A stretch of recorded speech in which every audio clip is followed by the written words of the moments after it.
Every time you go on social media, one of your friends, somebody you know, is in Europe right now. But if you're looking to wait to travel to Europe next year in 2024, you actually will now have to go through a few more loopholes. Hillary, now I know you do a lot of traveling. Tell us about this new visa that U.S. travelers will actually need if they're heading overseas next year.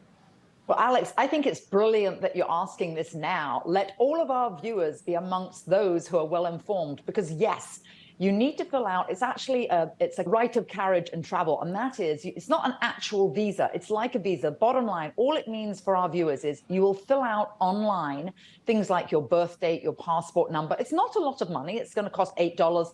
You know, $8 is a lot for some people, but you wouldn't be traveling to Europe if you can't afford $8. So very affordable.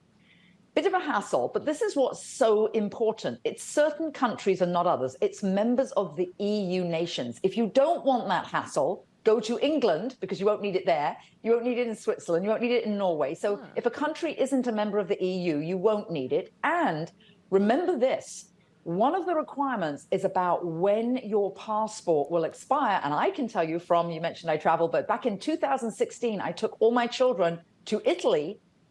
I was booked on an airline. They don't give you any notice, but your passport could not expire within 6 months of when you travel. So that's the key issue here. Look at the requirements, because you better not have your passport be expiring 6 months after you travel, because you won't be allowed in. Wow, that was Yes. very informational, Hillary. I hope everyone was listening to that. Seth Denson, Hillary Fordwich, thank you for coming on this morning. Always a pleasure.